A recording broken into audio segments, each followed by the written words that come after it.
Right here is where two graduates will be seated tonight, and as you can see, these seats are spaced 6 feet apart just to make sure that these graduates are able to get their diplomas while staying safe. I want you to see some of the down power lines over here. At least 4 power lines have fallen, and sheriff's deputies told me that more are probably going to come along the way. I just lost my hat, but this is what we expected with Hurricane Zeta, that it was going to be mostly a windstorm. This actually used to be a cover for the ATV.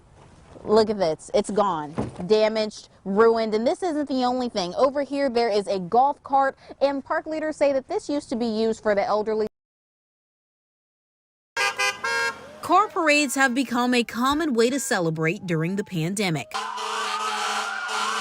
But these people line the streets for something more monumental than a birthday or graduation. Way to go, Hayden!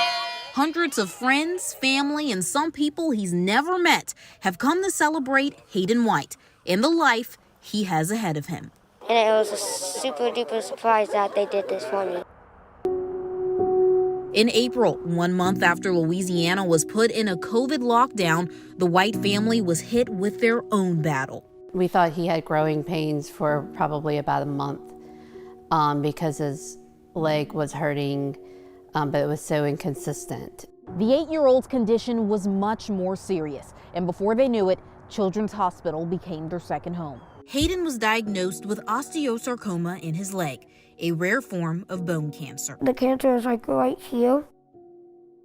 He began the fight of his life, 18 rounds of chemotherapy and surgery to remove the tumor. The main question he had was whether he was going to die. You know, at the time we didn't know. He got down really skinny at one point. I think he was down to like 43 pounds. But Hayden never gave up. And after 32 weeks, a remarkable recovery. I beat cancer, and I want every other kid to know that you'll be okay. His positive attitude has made an impact on everyone around him. I love my job. I love my kids. Hayden's bus driver, Leah Miette, is one of them. I love you, buddy.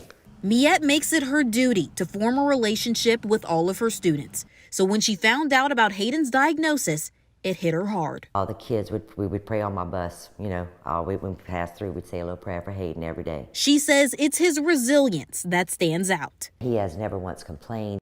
Joey, you want this? Now, cancer-free, Hayden is enjoying his life. Hundreds of loved ones welcomed him home, driving in his neighborhood, honking their horns, all to congratulate the kid who overcame the hardest battle of his life, making us all think when we're going through a challenging time, what would Hayden do? An LSU student is booked on 12 counts of criminal hazing and 1 count of failure to seek assistance. This has many people wondering, when is hazing finally going to end? It shouldn't happen, not here and not anywhere. One would think that groups like that would have learned. Authorities say Louisiana State University student Terry Pat Reynolds Jr. is accused of hazing over a dozen students. The 21-year-old is a part of Phi Kappa Psi fraternity and was arrested Monday. I know it's real bad. I was super shocked. According to arrest reports, one of the students Reynolds supposedly hazed was rushed to the hospital and had to be put on life support. Documents say the victim was foaming at the mouth and his blood alcohol level was nearly 6 times the legal limit. Records went on to say Reynolds held an event at his home where he made the victim and 12 other pledges finish a large amount of alcohol. LSU released a statement saying, in part, the university has stated on multiple occasions that hazing will not be tolerated, and the university acts swiftly when any hazing allegations are brought forth. It hasn't been taken as seriously as it should be. Devin Woodson is a member of Greek life at LSU. He says when he heard about the news, he was sad but not surprised. How many rumors do you need before somebody steps in and investigates something like that? Woodson says he blames the university for not taking action faster because this isn't the first time Phi Kappa Psi has been reported. Back in September, the organization was under investigation along with another fraternity after someone reported allegations through an online reporting system. Students ask, when will enough be enough? Something has to change about it because one is already too many.